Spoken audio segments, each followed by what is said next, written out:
আসসালামু আলাইকুম সুপ্রিয় শিক্ষার্থী বন্ধুরা, আজকে ভিডিওর টপিকস হলো অ্যাকাউন্টিং ফার্স্ট পেপারের সেকেন্ড চ্যাপ্টার হিসাবের বইসমূহ এই অধ্যায়ের 2 ঘর নগদান বই।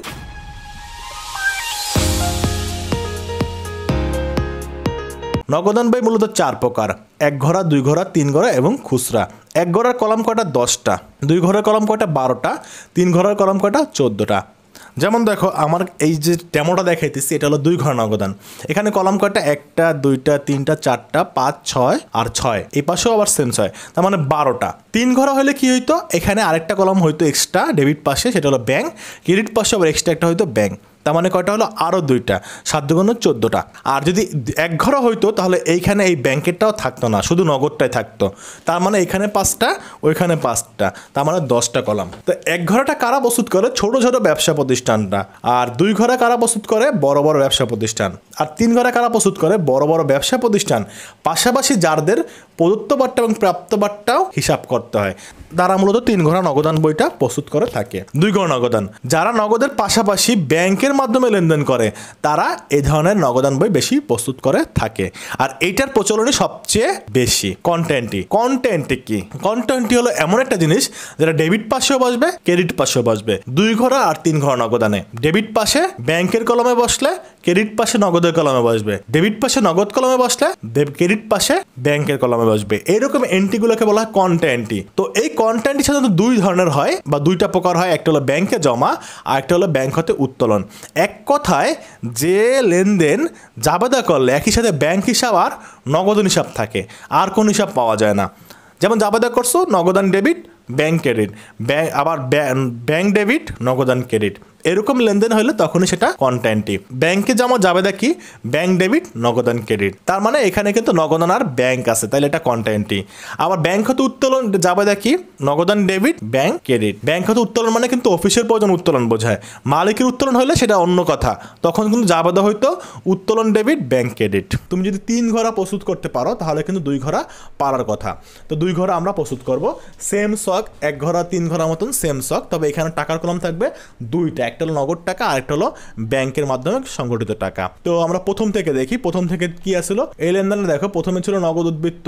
কত ছিল? নগদ উদ্বৃত্ত ছিল দেখো 1,03,000 টাকা, এবং ব্যাংক জমাতিরিক্ত উদ্বৃত্ত ছিল 40,000 টাকা। তো নগদ উদ্বৃত্ত যেটা ছিল সেটা নগদানের ডেবিট পাশে বসে ব্যালেন্স বিডি নামে। ওকে, আমি একটু দেখাচ্ছি। আমরা ব্যালেন্স বিডি নামে ডেবিট পাশে বসাবো। আর ব্যাংকের উদ্বৃত্ত, এটা কিন্তু ব্যাংক জমাতিরিক্ত, আমরা কিন্তু ডেবিট পাশে বসাতে পারি না। ব্যাংক জমাতিরিক্ত মানে দায়। তো ব্যাংক জমাতিরিক্ত যেহেতু দায়, তাই আমরা এটাকে কিন্তু ক্রেডিট পাশে বসাবো, কারণ এই পাশটা ব্যাংকের দায়ের কলাম। এই পাশে বসাবো ব্যালেন্স বিডি নামে ক্রেডিট পাশে। যদি এখানে লেখা থাকতো ব্যাংক জমার উদ্বৃত্ত বা ব্যাংক উদ্বৃত্ত, তাহলে ডেবিট পাশে বসাইতাম। যেহেতু ব্যাংক জমাতিরিক্ত লেখা আসছে বা ব্যাংক জমার ক্রেডিট যে লেখা থাকবে, তাহলে আমরা ব্যালেন্স বিডি লিখবো, বাট সেটা ক্রেডিট পাশে লিখবো। দেন 2 তারিখ ধারে ক্রয় ছিল। ধারে ক্রয় আমরা নগদান বইতে লিখি না। 3 তারিখ ছিল মালিকের জীবন বীমা প্রিমিয়াম পরিশোধ। তো মালিকের জীবন বীমা প্রিমিয়াম দিচ্ছে, এটা জাবেদা ছিল উত্তোলন ডেবিট, নগদান ক্রেডিট। নগদান ক্রেডিট দেখে আমরা ক্রেডিট পাশে লিখবো, বিপরীত নাম লিখবো উত্তোলন হিসাব। ক্রেডিট পাশে নগদানের কলমে টাকাটা বসিয়ে দিব। দেন 2 তারিখে দেনা পরিশোধ। 2 তারিখে দেনা পরিশোধ করলে কিন্তু আমাদের নগদ অর্থ চলে যায়। তো এর জাবেদা ছিল কিন্তু নগদান ক্রেডিট আর পদেয় হিসাব ডেবিট। তো যেহেতু নগদান ক্রেডিট, তাই আমাদের ক্রেডিট পাশে বসবে। আর বিপরীত নাম ছিল পদেয় হিসাব, লিখবে পদেয় হিসাব। টাকাটা নগদের কলমে বসিয়ে দিব 10,000 টাকা। 10,000 কোন 10,000? 2 তারিখের এই 10,000 টাকাটা এইখানে পরিশোধ করা হয়েছিল। দেন 15 তারিখ বিদ্যুৎ বিল পরিশোধ করা হয়েছে। বিদ্যুৎ বিল, গ্যাস বিল, যেটাই হোক উপযোগ খরচ, জাবেদা হলো উপযোগ খরচ ডেবিট, নগদান ক্রেডিট। নগদান ক্রেডিট, তার মানে এটাও ক্রেডিট পাশে বসবে, বিপরীত নাম উপযোগ খরচ লিখবো। টাকাটা আমরা নগদের কলমে বসিয়ে দিব। তারপরে চেকের মাধ্যমে পণ্য বিক্রয়, জাবেদা হলো ব্যাংক ডেবিট, বিক্রয় ক্রেডিট। তো যেহেতু ব্যাংক ডেবিট, তাই আমাদের এটা ব্যাংকটা কলমে বসাবো ডেবিট পাশের। যেহেতু বিপরীত নাম ছিল বিক্রয়, তাই লিখবো বিক্রয় হিসাব। টাকাটা কিন্তু ব্যাংকের কলমেই বসিয়ে দিব। তারপরে ছিল কমিশন প্রাপ্তি, কিছু লেখা নেই নগদে। জাবেদা হলো নগদান ডেবিট, কমিশন হিসাব ক্রেডিট। তাহলে আমরা এখানে কি লিখবো? বিপরীত নাম কমিশন হিসাব বা কমিশন আয় হিসাব বা প্রাপ্ত কমিশনও লিখতে পারি। দেন নগদের কলমে টাকাটা বসিয়ে দিব।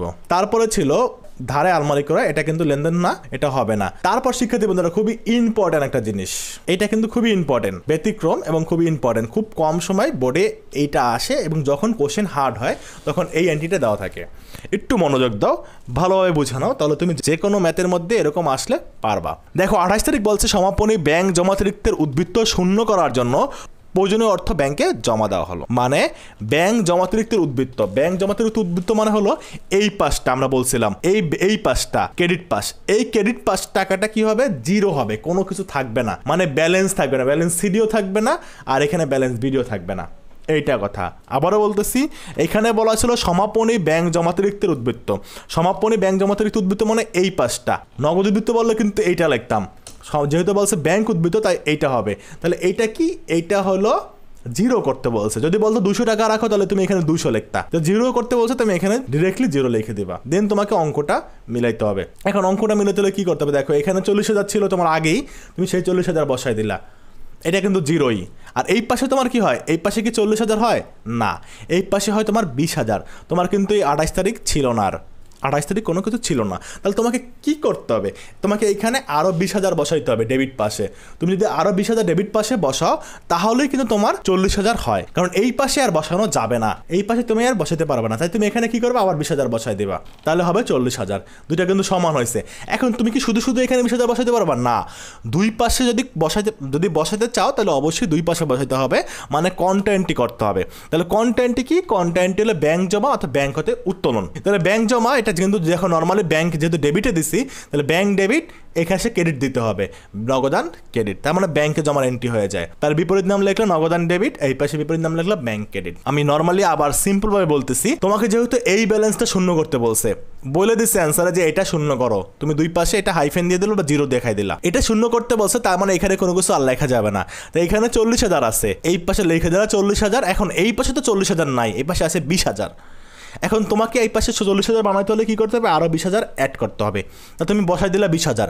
এখন অ্যাড করতে পারবো যখনই কোনো কন্টেন্টই বসাবা তখনই অ্যাড করতে পারবা। তো অ্যাড করার জন্য তোমাকে কী করতে হবে, এখানে কন্টেন্টই বানাইতে হবে। তো 20,000 যেহেতু এখানে বসাই দিছো, তাই এখানে এটা কী নামে লিখতে পারো, যেহেতু ব্যাংকে বসেছো তাই লিখতে পারো নগদান হিসাব। তার এই পাশে কী করবা, এই পাশে তুমি ঠিক বিপরীত পাশে, যেহেতু এখানে ব্যাংকে নিছো আর এই পাশে তার নগদে নিতে হবে, কারণ কন্টেন্টিং কিন্তু দুই পাশেই ব্যাংকে যায় না, মানে ডেবিট পাশেও ব্যাংক ক্রেডিট পাশেও ব্যাংক এমন কিন্তু হয় না, এক পাশ ব্যাংক এক পাশ নগদান। যেহেতু এখানে ব্যাংকে বসাইছো তাই এখানে নগদে বসাবা, বসাইয়া তুমি বিপরীত নাম লাগবে ব্যাংক হিসাব। আর যেহেতু কন্টেন্টের সাইন দিয়ে দেবে ক বা সি, দেন তোমার ব্যাংকের কলামের কাজ শেষ।